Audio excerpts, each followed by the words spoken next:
Leader. Hooked on Golf Saturday morning, and Mitch, we're hooked on golf, but I think the Jones family is one of those families that is got such a impact in golf, and we're very honored and pleased to have Rees Jones join us this morning. Good morning, Rees. John Abendroth here, my partner Mitch Juricich here as well. Appreciate some time on a Saturday morning for us. Good to be on with you, John and Mitch. Hey, Rees, I know that you're involved in what's going on over there at Alameda, and I know that we all want the water here in California, but I got to think a guy in your business has got to be saying to himself, stop. Yeah, it's really been unusual, but the one thing we've learned about the Chuck Corica project in Alameda is that our course is going to drain, and it's going to be playable for 365 days a year. That is absolutely great to hear. No question. Yeah, we talked to George Kelly from time to time. George is a good friend of ours, and he said that this is maybe pushed things back a little bit, but things are still on the horizon. And I know he's had a number of key golf people stop in out there, a couple recently, and everybody's excited. And I think it's going to be one of the real jewels. And in this day and age where new golf courses are rare, this is really going to be a new golf course, let alone that it happens to be a remodel. Yeah, basically it's a new golf course with a new style. It's an Australian sandbelt style. It's going to help the average golfer because the ground game is very much in play. The greens are protected by contours and slopes. There's a lot of bunkers that really look like Mackenzie bunkers. They're really Alex Russell bunkers who worked with Mackenzie. And it's going to be a fun golf course. It's going to be a golf course that people are going to travel a long way to play because it is an Australian-type style, so it's very unusual. But I think the greatness of this golf course is that it's a ground game golf course, so the average golfer, the shorter hitter, can really enjoy playing it. Rees, how do you face the challenge of when you're working on a golf course like this, you want to make it competitive and tough enough for some very, very good tournament play? They've had the Alameda commuters over there, maybe not on that golf course, on the other one, but those kinds of championship things, and then make it, I don't want to say the word easy, but playable enough for a guy like me. Probably John and I are a good example, Rees, that John played on tour, I didn't. What kind of challenges do you face to make it as playable for both of us? I don't know if that made any sense. No, it does make sense. What's really interesting about the game of golf is I think we have to really stress the average person's game today. We really can't design our golf courses for the very few really elite golfers. So I think that's what we've been doing here. But the same token, I think we have a great golf course that will challenge the elite golfers because of all the little nuances and character and the fact that it's going to be firm and fast. And there's going to be a lot of different lies you're going to get because of the contours we've created on the golf course. Because we've raised the site by 5 to 8 feet, and it's sand capped by 8 inches of sand. So it's really going to be a very, very unique golf course for that area. And the same token, it's very conservative because, we've recycled concrete. We recycled all the AstroTurf for the bottoms of our bunkers. All the soil has been recycled from the BART system. So basically, this is environmentally a great story, too.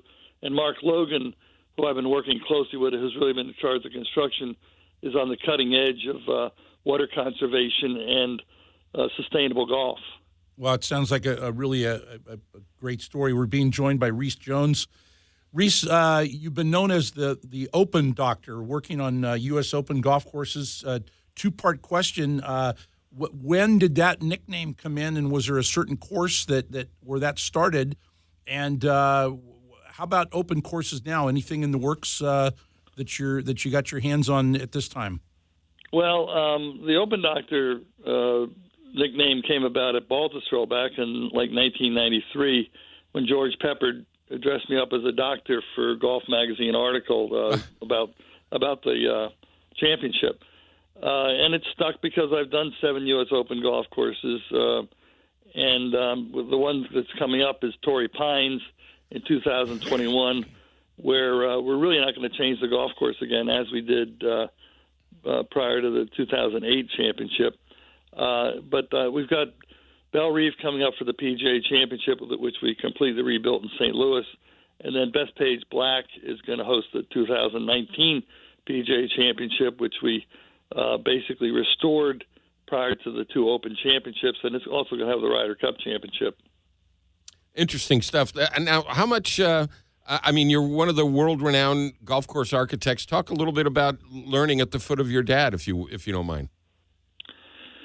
Well, golf course architecture is, for the most part, you have to learn by doing. It's a craft. I went to school in landscape architecture, but they didn't really teach how to design golf courses.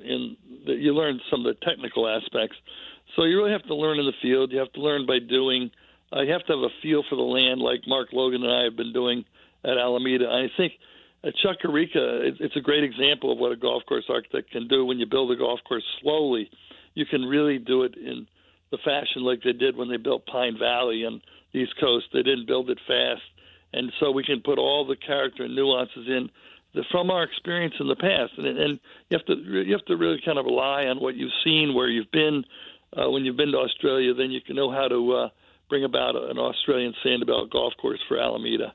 Yeah, and having walked a few of the holes over at the Chuck Corica, what I always enjoy seeing, where it's basically a flat piece of property, but you've created some mounding that's, as I like to think of it, it's for water movement, to keep the water moving toward drains and such, and it adds nice playable character as well. Well, it's framing. It's not really mounding. It's really kind of a windswept look, which is what you have down in the Sandbelt of Australia. But it's also going to have a lot of rub of the green, which is going to make it fun because the ball will kind of land in different spots. The average golfer is going to hit short of the bunkers and the fairway bunkers. The good golfer is going to have to contend with them more because they're more in his drive zone. So for the most part, it's really a golf course for everybody because the longer hitters can have more of a penalty to contend with off the tee than the average golfer. Rees, it's just a pleasure having you on, and I'll just leave you with this. As long as you put all the trouble from the tee shots on the left, put it all on the left, nothing on the right, you're my guy. Well, I guess 90% of the golfers slice it, so you're absolutely right.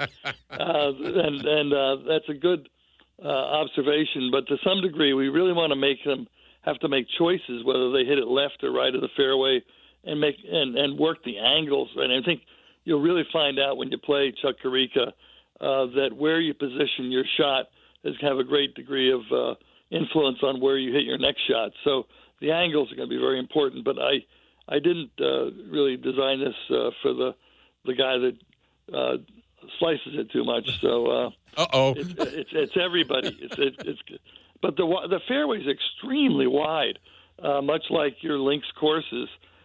So it really is not going to be very penal off the tee. But when you do get in one of the bunkers, they're fairly large and they're fairly easy to extricate your ball from because they're not that deep.